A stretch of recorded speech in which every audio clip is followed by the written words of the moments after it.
things to cover. Where we at? Wednesday's practice.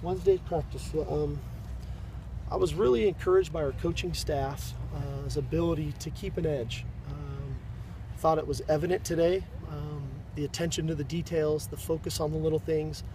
I think the players felt that today because that's what we've been preaching since the locker room at Boston College. And so I think there was real emphasis on that. It showed. And I think really for the most part we really responded to that. All in all, Wednesday practice was good. It was competitive, spirited. There's definitely some things to clean up, and that's why we come back to work on Thursday. But all in all, proud of the effort by the guys.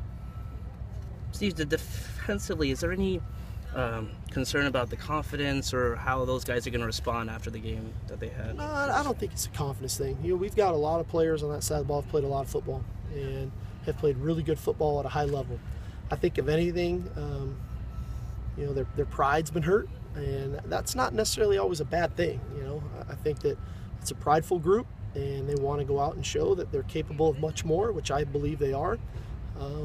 But we have to do things right to make that happen, and it's not always just about effort. As I don't think it was about effort last Saturday. We have to do things right, and so that's what the emphasis has been on.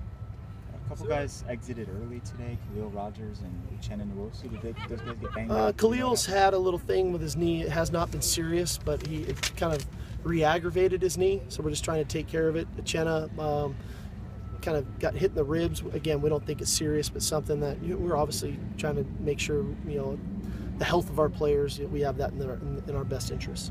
So without any changes, last time with Lamar Dawson was day-to-day. Now that you've had a couple of weeks with him, have you seen any more improvement? Yeah, it's been gradual. It really has been. I think Lamar is coming. I think the confidence in his knee is starting to get better. It's always a little bit difficult mid-season to kind of get a guy back in the flow of things, but with a guy like Lamar who's played a lot of football, there is that opportunity potentially.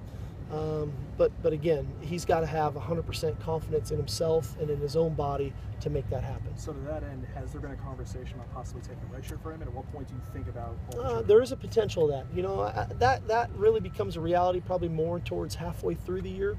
We're obviously not quite there yet. We're about a quarter of the way through it all. So we've got some time still. And again, Lamar's played a lot of football. He's a bright guy. He can pick things up very quickly. But that becomes more of a discussion. We've talked about it, but it becomes more of a reality probably about after the halfway point. I'm not sure what game that is, but off the top of my head. Could you talk about where Josh Shaw is now and where that situation is? Nothing's changed. Nothing has changed. Not any closer. Yep. Do you know what kind of a team you have? It's been 3 distinctly different games. Going into Game 4, do you know what kind of a team that you have right now?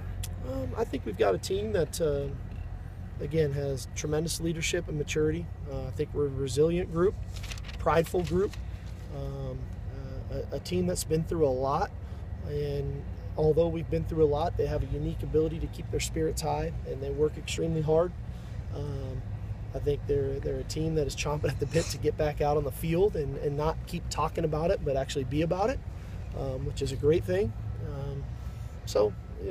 We're still a work in progress. This isn't an over the night shift into who we're going to be. It's a process, and we're in the middle of the process. We're in the middle of the journey, and our guys recognize that.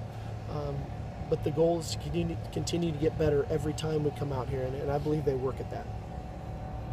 What is it about Sua that allows you guys to put so much on his plate? He's got a really high football IQ. Sua played in high school really both sides of the ball and on special teams. He really understands the game. So for him, he's able to play multiple positions because he gets the game of football, and he understands it, he works at it, he studies it, and then he can go out on the field and apply it. And he's versatile enough to be physical at the point of attack on line of scrimmage, but yet be athletic enough to play man-to-man coverage and zone coverage and different things, and go back on kickoff returns and all that kind of stuff. So, I think it starts with his football IQ and then his athletic ability to go out and apply those things. To that end, there have been a lot of comparisons with him and Shaq Thompson, who out of Washington. Are their positions entirely similar, or what's different between how they're used here? Very similar. Yeah, they're very similar guys. Obviously, we got Sua a year into the progression with him, where we got Shaq from day one. Very similar players, both extremely athletic. Both could probably play on either side of the ball. We're seeing it with Shaq at Washington now. They're using him at running back, and he's doing stuff there. Sua could probably do the same thing here. They're athletic. They're again, high football IQ, high character kids. They really care. They get the game, and they work at it. What is the status of Victor Blackwell? He's not here. Is he going to come back? Is he? I don't know that yet. You don't know that yet. Okay. You have some young cornerbacks that I think have played pretty well here, but you're going to probably, see 40 passes against you. How do you feel about them going into this game? Well, this is a big test.